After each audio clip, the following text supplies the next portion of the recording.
ಹರೇ ಕೃಷ್ಣ. ಈಗ ತುಂಬ ಅದ್ಭುತವಾದಂತಹ ತುಂಬ ವಿಶೇಷವಾಗಿರುವಂತಹ ಬರ್ತಾ ಇದೆ ಏಕಾದಶಿ. ಈ ಏಕಾದಶಿಯ ದಿನ ಏನು ಮಹತ್ವ ಅದನ್ನು ನಾವು ತಿಳ್ಕೊಳ್ಳೋಣ. ಈ ಮಾಸ ಶ್ರಾವಣ ಮಾಸ. ಈ ಶ್ರಾವಣ ಮಾಸದಲ್ಲಿ ಈಗ ಕೃಷ್ಣ ಪಕ್ಷ ಬರ್ತಾ ಇದೆ. ಈ ಕೃಷ್ಣ ಪಕ್ಷದಲ್ಲಿ ಬರ್ತಾ ಇರುವಂತಹ ಏಕಾದಶಿ, ಇದರ ವಿಶೇಷತೆ ಏನು ಅಂತ ಹೇಳಿ ಯುಧಿಷ್ಠಿರ ಮಹಾರಾಜರ ಕೇಳಿದ್ರು ಒಂದು ದಿನ ಶ್ರೀಕೃಷ್ಣನಿಗೆ. ಸಾಮಾನ್ಯವಾಗಿ ಶ್ರೀಕೃಷ್ಣ ಎಷ್ಟು ನಮ್ರರಾಗಿರ್ತಾರೆ ಅಂತ ಹೇಳಿದ್ರೆ, ಅವರು ಸ್ವಯಂ ಅವರ ಅಭಿಪ್ರಾಯ ಹೇಳ್ಬೋದು, ಆದ್ರೂ ಅವರು ಹಿಂದೆ ಏನೆಲ್ಲ ವೃತ್ತಾಂತಗಳಾಗಿದೆ, ಆಮೇಲೆ ಏನು ಋಷಿಗಳು ಬೇರೆ ಬೇರೆ ವೃತ್ತಾಂತಗಳಲ್ಲಿ ಬೇರೆ ಏನು ಹೇಳಿದ್ದಾರೆ ಅದನ್ನೆಲ್ಲವನ್ನು ಭಗವಂತ ಇಲ್ಲಿ ಉಲ್ಲೇಖ ಮಾಡ್ತಾರೆ. ಈ ಸನ್ನಿವೇಶದಲ್ಲಿ ಕೃಷ್ಣ ಒಮ್ಮೆ ನಾರದ ಮತ್ತು ಬ್ರಹ್ಮ ಇವರ ನಡುವೆ ನಡೆದಂತಹ ಸಂವಾದವನ್ನ ಇಲ್ಲಿ ಉಲ್ಲೇಖ ಮಾಡ್ತಾರೆ. ನಾರದ ಋಷಿ ಅವರನ್ನು ಹೋಗಿರ್ತಾರೆ ಬ್ರಹ್ಮಲೋಕದಲ್ಲಿ ಹೋಗಿ ಬ್ರಹ್ಮರಿಗೂ ಇದೇ ಪ್ರಶ್ನೆಯನ್ನ ಕೇಳ್ತಾರೆ. ಶ್ರಾವಣ ಮಾಸದಲ್ಲಿ ಬರುವಂತಹ ಈ ಏಕಾದಶಿಯ ಮಹಿಮೆ ಏನು, ಈ ಏಕಾದಶಿಯ ಹೆಸರೇನು, ಈ ಏಕಾದಶಿನಲ್ಲಿ ಯಾರನ್ನ ಪೂಜೆ ಮಾಡಬೇಕು, ಈ ವ್ರತವನ್ನು ಹೇಗೆ ಆಚರಣೆ ಮಾಡಬೇಕು, ಎಲ್ಲಾ ಪ್ರಕ್ರಿಯೆಗಳನ್ನ ಸಂಪೂರ್ಣವಾಗಿ ಹೇಳಿ ಅಂತ ಹೇಳಿ ನಾರದ ಮುನಿಯು ಬ್ರಹ್ಮಾಜಿಯವ್ರು ಕೇಳ್ತಾರೆ. ಬ್ರಹ್ಮಾಜಿಯವ್ರು ಹೇಳ್ತಾರೆ, ಇಷ್ಟು ಅದ್ಭುತವಾದಂತ ಪ್ರಶ್ನೆ ನಾರದ ನೀನು ಇವತ್ತು ಕೇಳಿದ್ಯಾ, ನಾನು ಈ ಸಂಪೂರ್ಣ ಏಕಾದಶಿಯ ಮಹಿಮೆಯನ್ನು ನಾನು ಹೇಳ್ತೀನಿ, ದಯವಿಟ್ಟು ಧ್ಯಾನಪೂರ್ವಕವಾಗಿ ಕೇಳಿಸ್ಕೊ. ಈ ರೀತಿ ಹೇಳ್ತಾರೆ. ಈ ಏಕಾದಶಿಯ ಹೆಸರು ಕಾಮಿಕಾ ಏಕಾದಶಿ ಅಂತ ಹೇಳ್ತಾರೆ. ಈ ಕಾಮಿಕಾ ಏಕಾದಶಿಯ ದಿನ ಎಷ್ಟೊಂದು ಇದರ ಮಹಿಮೆ ಇದೆ ಅಂತ ಹೇಳಿದ್ರೆ, ಸಂಪೂರ್ಣ ಯಾರೆಲ್ಲ ಈ ಏಕಾದಶಿಯನ್ನ ಪಾಲನೆ ಮಾಡ್ತಾರೆ ಅವರ ಜೀವನದಲ್ಲಿ ಏನೆಲ್ಲ ಸಂಕಷ್ಟಗಳಿರುತ್ತೆ, ಪಾಪ ಏನೆಲ್ಲ ಹಿಂದಿನ ಜನ್ಮದಲ್ಲಿ ಇರುತ್ತೆ, ಇಲ್ಲ ಈ ಜೀವನದಲ್ಲಿ ಮಾಡಿರ್ತೀವಿ, ಅವೆಲ್ಲವನ್ನು ಹೊಗಲಾಡಿಸೋದಕ್ಕಾಗಿ ಒಂದು ವಿಶೇಷವಾದಂತಹ ಅವಕಾಶ ಅಂತ ಹೇಳ್ತಾರೆ. ಅದಕ್ಕೋಸ್ಕರ ಹೇಳ್ತಾರೆ ಈ ಏಕಾದಶಿಯ ಅಧಿದೇವತೆ ಯಾರು ಅಂತ ಹೇಳಿದ್ರೆ ಸಾಕ್ಷಾತ್ ಶ್ರೀ ಗದಾಧರ, ಸಾಕ್ಷಾತ್ ಭಗವಂತ ಹರಿ ವಿಷ್ಣು ಶ್ರೀಧರ. ಆ ಶಂಖಚಕ್ರ ಗದಾ ಪದ್ಮವನ್ನ ಧರಣೆ ಮಾಡಿರುವಂತಹ ಈ ಗದಾಧರನ ಯಾರು ಪೂಜೆ ಮಾಡ್ತಾರೆ ಅವರಿಗೆ ವಿಶೇಷವಾದಂತಹ ಕೃಪೆ ಸಿಗುತ್ತೆ. ಏನೆಲ್ಲ ಇದರ ಮಹಿಮೆ ಏನು ಅಂತ ಹೇಳಿ ಹೇಳ್ತಾ ಇದ್ದಾರೆ. ಯಾರು ಕಾಶಿನಲ್ಲಿ ವಾರಣಾಸಿಗೆ ಹೋಗ್ತಾರೆ, ಇಲ್ಲ ನೈಮಿಷಾರಣ್ಯಕ್ಕೆ ಹೋಗ್ತಾರೆ, ಅಲ್ಲಿ ಹೋಗಿ ಇಲ್ಲ ಪುಷ್ಕರದಲ್ಲಿ ಇಲ್ಲ ಬೇರೆ ಬೇರೆ ಪವಿತ್ರ ನದಿಗಳಲ್ಲಿ ಹೋಗಿ ಸ್ನಾನ ಮಾಡ್ತಾರಲ್ಲ, ಅದಕ್ಕಿಂತ ಹೆಚ್ಚು ಪುಣ್ಯ ಬರುತ್ತೆ ಈ ಏಕಾದಶಿಯನ್ನ ಪಾಲನೆ ಮಾಡೋದ್ರಿಂದ. ಅದಷ್ಟೇ ಅಲ್ಲ, ಕೇದಾರನಾಥನಿಂದ ದರ್ಶನ ಪಡೆದ ಆಮೇಲೆ ಕುರುಕ್ಷೇತ್ರದಲ್ಲಿ ಸೂರ್ಯಗ್ರಹಣವನ್ನು ಆಚರಣೆ ಮಾಡ್ತಾರಲ್ಲ, ಇಲ್ಲ ಸಂಪೂರ್ಣ ನೋಡಿ, ನಾವು ಕೆಲವು ಸಲ ನಮ್ಮ ಒಂದು ಸಣ್ಣವಾಗಿರುವಂತಹ ಒಂದು ಜಾಗವನ್ನ ಇಲ್ಲ ಭೂಮಿಯನ್ನ ನಾವು ದಾನ ಮಾಡ್ತೀವಿ, ಅದಕ್ಕೆ ಎಷ್ಟು ಪುಣ್ಯ ಬರುತ್ತೆ. ಆದ್ರೆ ಹೇಳ್ತಾ ಇದ್ರೆ ಈ ಸಂಪೂರ್ಣ ಪೃಥ್ವಿಯನ್ನ ಯಾರಾದ್ರೂ ದಾನ ಮಾಡಿದ್ರೆ ಅದು ಎಷ್ಟು ಪುಣ್ಯ ಬರುತ್ತಲ್ಲ, ಅದಕ್ಕಿಂತ ಹೆಚ್ಚು ಪುಣ್ಯ ಬರುತ್ತೆ ಬರೀ ಏಕಾದಶಿಯನ್ನ ಪಾಲನೆ ಮಾಡೋದ್ರಿಂದ. ಅದಷ್ಟೇ ಅಲ್ಲ, ಗಂಡಕಿ ನದಿನಲ್ಲಿ ಒಂದು ವಿಶೇಷವಾದಂತಹ ಶಿಲೆಗಳು ಸಿಗತ್ತೆ, ಅದನ್ನ ಶಾಲಿಗ್ರಾಮ ಅಂತ ಹೇಳ್ತಾರೆ. ಆ ಶಾಲಿಗ್ರಾಮ ಏನು ಅಂತಾರೆ, ಸಾಕ್ಷಾತ್ ವಿಷ್ಣುವಿನ ಸ್ವರೂಪ. ಈ ವಿಷ್ಣುವಿನ ಸ್ವರೂಪ ಗಂಡಕಿ ನದಿನಲ್ಲಿ ಹೋಗಿ ಸ್ನಾನ ಮಾಡು, ಇಲ್ಲ ಅಂತ ಹೇಳಿ ಗೋದಾವರಿನಲ್ಲಿ ಸ್ನಾನ ಮಾಡುವಂತಹ ಇನ್ನೂ ಹೆಚ್ಚು ಪುಣ್ಯ ಬರುತ್ತೆ ಬರೀ ಈ ಏಕಾದಶಿಯನ್ನ ಪಾಲನೆ ಮಾಡೋದ್ರಿಂದ. ಅದಷ್ಟೇ ಅಲ್ಲ, ಯಾರು ಈ ಏಕಾದಶಿಯನ್ನ ಪಾಲನೆ ಮಾಡ್ತಾರೆ ಅವ್ರಿಗೆ ದೇವತೆಗಳು ಮತ್ತೆ ಗಂಧರ್ವರು ಅವರೆಲ್ಲರನ್ನು ಈ ವ್ಯಕ್ತಿಯನ್ನ ಹೊಗಳ್ತಾರೆ. ಅದಷ್ಟೇ ಅಲ್ಲ, ನಮಗೆಲ್ಲರಿಗೂ ನಾವು ಈ ಜಗತ್ತಿನಲ್ಲಿ ಎಷ್ಟೋ ಸಂಸಾರದಲ್ಲಿ ಕಷ್ಟ ಕೋಟಲೆಗಳಲ್ಲಿ ದುಃಖ ದುಮ್ಮಾನಗಳಲ್ಲಿ ನಾವು ಅಡಗೋಗಿರ್ತೀವಿ. ಆಮೇಲೆ ಇದರಿಂದ ಆಚೆ ಹೇಗೆ ಬರೋದು ಅಂತ ಹೇಳಿ ನಮಗೆ ಕೆಲವು ಸಲ ಪ್ರಶ್ನೆ ಬರುತ್ತೆ. ಈ ಏಕಾದಶಿ ವ್ರತವನ್ನ ನಾವು ಏನಾದ್ರೂ ಸತತವಾಗಿ ನಾವು ಪಾಲನೆ ಮಾಡೋದೇನಾದ್ರು ಪ್ರಾರಂಭ ಮಾಡಿದ್ರೆ ನಮ್ಮ ಹಿಂದಿನ ಜನ್ಮದಲ್ಲಿ ಮಾಡಿರುವಂತ ಎಷ್ಟೊಂದು ಪಾಪ ಕಾರ್ಯಗಳು ಅವೆಲ್ಲವನ್ನು ಹೋಗೋಸೋದಕ್ಕೆ ತುಂಬಾ ವಿಶೇಷವಾದಂತಹ ಅವಕಾಶ. ಇದಕ್ಕೋಸ್ಕರ ಇದ್ದಲ್ಲಿ ಹೇಳ್ತಾ ಇದ್ದಾರೆ, ಹಿಂದೆ ಮಾಡಿರುವಂತ ಪಾಪಗಳಿಗೆ ಏನಾದ್ರು ನಾವು ಭಯ ಪಡ್ತಾ ಇದ್ರೆ, ಪಶ್ಚಾತ್ತಾಪ ಪಡ್ತಾ ಇದ್ರೆ, ಇದರಿಂದ ಹೇಗೆ ಆಚೆ ಬರಬೇಕು ಅಂತ ಏನಾದ್ರು ನಾವು ಯೋಚನೆ ಮಾಡ್ತಾ ಇದ್ರೆ, ಮತ್ತು ಮುಕ್ತಿಯನ್ನ ಹೇಗೆ ಪಡಿಬೇಕು ಅಂತ ಯಾರಾದ್ರೂ ಯೋಚನೆ ಮಾಡ್ತಾ ಇದ್ರೆ, ಈ ರೀತಿ ಏಕಾದಶಿ ಪಾಲನೆ ಮಾಡುವಂಥದ್ದು ತುಂಬಾ ಪ್ರಮುಖವಾಗಿದೆ. ಅದಷ್ಟೇ ಅಲ್ಲ, ಹೇಳ್ತಾ ಇದ್ದಾರೆ ಎಷ್ಟೊಂದು ಆಧ್ಯಾತ್ಮಿಕ ಗ್ರಂಥಗಳಿದೆ, ಸಾಹಿತ್ಯಗಳಿದೆ. ಈ ಎಲ್ಲಾ ಗ್ರಂಥಗಳನ್ನ ಓದುವಂತ ಫಲ ಬಂದ್ಬಿಡುತ್ತೆ ಈ ಏಕಾದಶಿಯನ್ನ ಪಾಲನೆ ಮಾಡೋದ್ರಿಂದ.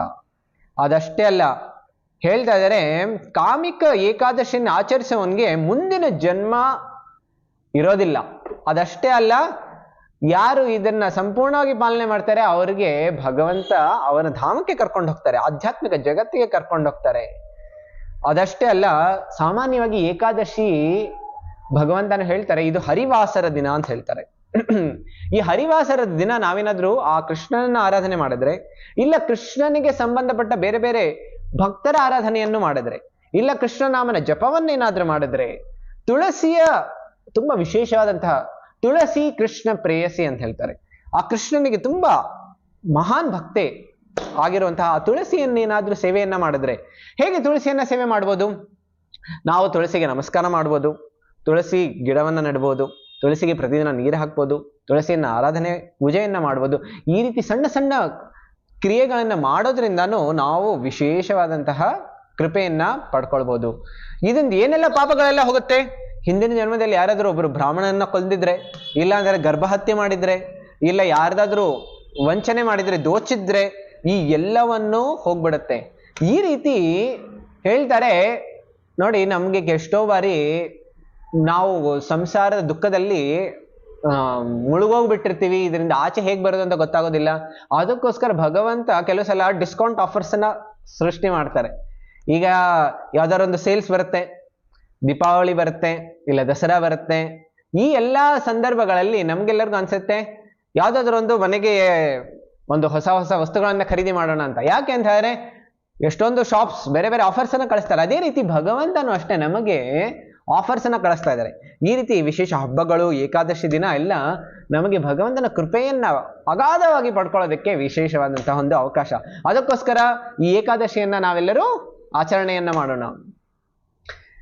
ಅದಷ್ಟೇ ಅಲ್ಲ, ನಾವು ಏಕಾದಶಿಯನ್ನು ಆಚರಣೆ ಮಾಡೋದಕ್ಕೆ ನಾನು ಸ್ವಲ್ಪ ಹೇಗೆ ಆಚರಣೆ ಮಾಡೋದು ಅದನ್ನು ಹೇಳ್ಬಿಡ್ತೀನಿ.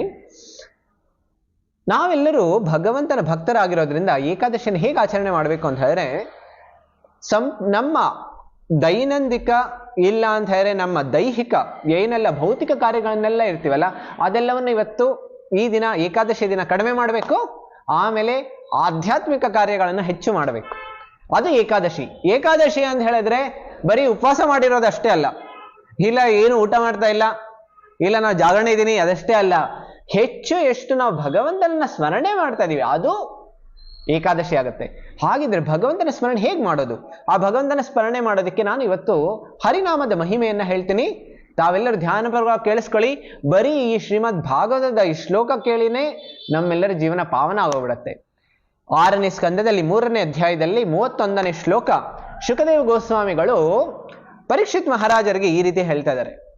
ತಸ್ಮಾತ್ ಸಂಕೀರ್ತನಂ ವಿಷ್ಣೋರ್ ಜಗತ್ ಮಂಗಲಂ ಅಂಹಸಾಂ ಮಹತಾಮಪಿ ಕೌರವ್ಯ ನಿಷ್ಕೈಕಾಂತಿಕ ವಿಧಿ ಐಕಾಂತಿಕ ನಿಷ್ಕೃತಂ. ಅದರಲ್ಲಿ ಹೇಳ್ತಾ ಇದ್ದಾರೆ, ಈ ಸಂಪೂರ್ಣ ಜಗತ್ತಿನಲ್ಲಿ ನಾವೇನಾದ್ರೂ ಪಾಪವನ್ನೇನಾದ್ರೂ ತೆಗೆದು ಹಾಕ್ಬೇಕು ನಮ್ಮ ಜೀವನದಿಂದ ಅಂತ ಹೇಳಿದ್ರೆ ಯಾವ್ದಾರು ಒಂದು ಉಪಾಯ ಇದೆಯಾ? ಅದಕ್ಕೋಸ್ಕರ ಹೇಳ್ತಾರೆ ತಸ್ಮಾತ್ ಸಂಕೀರ್ತನಂ ವಿಷ್ಣೋರ್. ಅವ್ರು ಹೇಳ್ತಾ ಇದ್ದಾರೆ ನಾವು ಸಂಕೀರ್ತನವನ್ನ ಮಾಡಬೇಕು. ಯಾವ ಸಂಕೀರ್ತನವನ್ನ ಮಾಡಬೇಕು? ವಿಷ್ಣುವಿನ ಸಂಕೀರ್ತನವನ್ನ ಮಾಡಬೇಕು.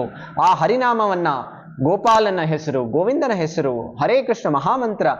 ಯಾಕೆಂತ ಹೇಳಿದ್ರೆ ಹರೇ ಕೃಷ್ಣ ಮಹಾಮಂತ್ರ ಇದರಲ್ಲಿ ಸಂಪೂರ್ಣ ಕಲಿಯುಗದಲ್ಲಿ ನಾವೇನಾದ್ರೂ ಭಗವಂತನ ವಿಶೇಷ ಕೃಪೆಯನ್ನ ಪಡ್ಕೊಳ್ಬೇಕು ಅಂತ ಹೇಳಿದ್ರೆ ತುಂಬಾ ಸುಲಭವಾದಂತ ಸಾಧನ ಕೊಟ್ಟಿದ್ದಾರೆ. ಈ ಹರೇ ಕೃಷ್ಣ ಮಹಾಮಂತ್ರವನ್ನ ಜಪ ಮಾಡ್ತೋ. ಅದಕ್ಕೋಸ್ಕರ ವಿಷ್ಣೋರ್ ಜಗನ್ಮಂಗಲಂ ಅಂಹಸಾಂ, ಇದು ಸಂಪೂರ್ಣ ಜಗತ್ತಿನ ಪಾವನವನ್ನ ಮಾಡುತ್ತೆ. ಆ ಅಂಹಸ ಅಂತ ಹೇಳಿದ್ರೆ ಪಾಪ.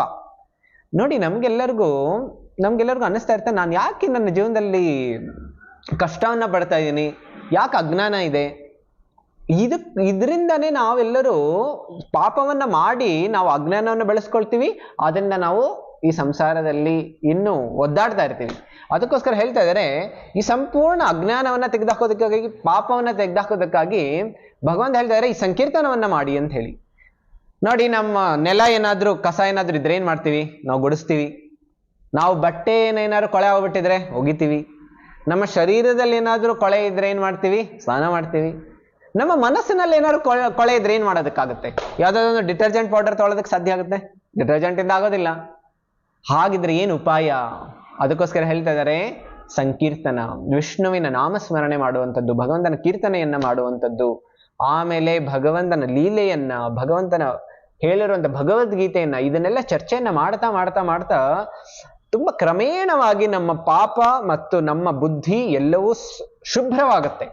ಇದರಿಂದ ಏನಾಗುತ್ತೆ? ಮಹತಾಮಪಿ ಕೌರವ್ಯ. ಕೆಲವರು ಹೇಳ್ಬೋದು, ಇಲ್ಲ ಇಲ್ಲ ನಂದು ತುಂಬಾ ಹೆಚ್ಚು ಪಾಪ ಮಾಡ್ಬಿಟ್ಟಿದ್ದೀನಿ, ಸ್ವಲ್ಪ ಸ್ವಲ್ಪ ಮಾಡೋದ್ರಿಂದ ಆಗೋದಿಲ್ಲ ಅಂತ.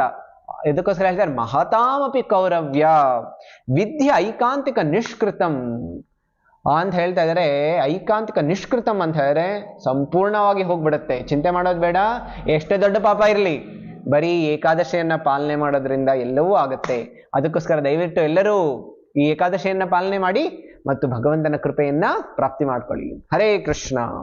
ಈ ಏಕಾದಶಿಯ ಪಾರಣದ ಸಮಯ ಈ ರೀತಿ ಇದೆ. ತಾವೆಲ್ಲರೂ ಈ ಏಕಾದಶಿಯ ಪಾರಣ ಸಮಯವನ್ನ ನೋಡ್ಕೊಳ್ಳಿ.